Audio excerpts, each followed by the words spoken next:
Good evening. Welcome to Washington. I'm Brett Baer. 6 weeks from now, Donald Trump will take the oath of office and will become the 45th President of the United States. Tonight, he's continuing to narrow the prospects for the remaining positions on his team. Late today, we learned one person who will not be in the Trump administration in any capacity. Former New York Mayor Rudy Giuliani says he's taken his name out of consideration for any position, including the one he wanted, Secretary of State.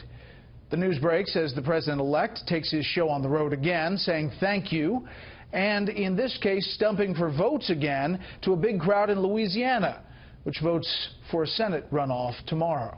Right now, he's headed to Michigan for another thank you stop tonight, and correspondent Peter Doocy is already in Grand Rapids. Good evening, Peter.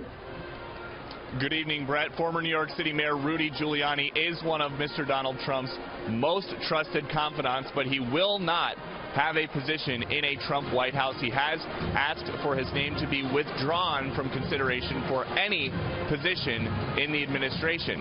This evening, Mr. Giuliani said this: "It's not about me, it is about what's best for the country and the new administration." Becoming kind of very confusing and very difficult for the president-elect. My desire to be in the cabinet was great, but it wasn't that great. And he had a lot of terrific candidates. And I thought I could play a better role being on the outside. The person who most likely stands to benefit. Statement: the soon-to-be White House Chief of Staff Reince Priebus says Giuliani was vetted for possible conflicts of interest, but that he passed the vet with flying colors. That's the big story tonight. A few hours ago, the president-elect was down in Louisiana holding a Get Out the Vote event for the U.S. Senate Republican candidate John Kennedy, who faces a runoff there tomorrow.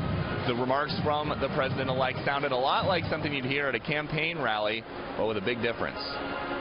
Hey, I don't need your vote anymore, but I'm telling you, I'm very good at that. That's right, I don't need your vote. Can you imagine that? 4 years I'll need your vote. Before the Bayou, the president-elect met in Manhattan with House Speaker Paul Ryan. We had a great meeting to talk about our transition. We're very excited about getting to work and hitting the ground running in 2017. Down in D.C., the fourth-ranking Republican in the House, Congresswoman Cathy McMorris Rodgers, is hopeful she will soon get the nod as Interior Secretary. If that happens, the race to replace her as chair of the House GOP conference is expected to be very competitive, as is the Secretary of State sweepstakes. A source close to Trump tells our colleague Jennifer Griffin that the ExxonMobil CEO Rex Tillerson is rising, but everyone else is falling. The president-elect reportedly likes that Tillerson has done business in over 50 countries, including trouble spots like Russia and Yemen, so he is expected to meet with Mr. Trump again soon. Mitt Romney's stock is sliding as his harsh primary criticism is revisited, and retired General David Petraeus is still liked by the president-elect, but there's concern there are already enough generals in the cabinet. Something the president-elect is not concerned about, having too many billionaires and multimillionaires in his administration. In fact, a few hours ago, he chose Goldman Sachs president and COO Gary Cohn to be National Economic Council director, a day after he explained his thinking like this. And one newspaper criticized me. Why can't they have people of modest means? Because I want people that made a fortune, because now they're negotiating with you.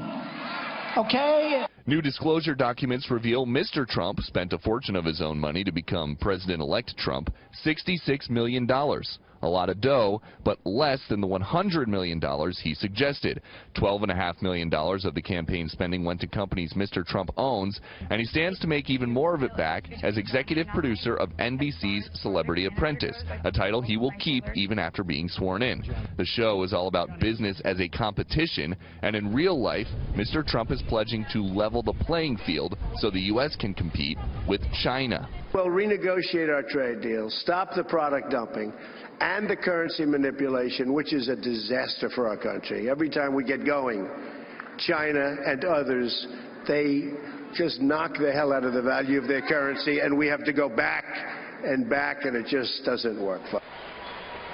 A few hours ago, there was a long line out into the snow here in Grand Rapids to get into this arena that's normally home to the NBA D-League team that plays here. We do expect the president-elect on the ground here within the next hour or so to say thank you to voters and also to introduce them to the new member of his team, Michigan's own next education secretary, if the Senate confirms her, Betsy DeVos. Brett?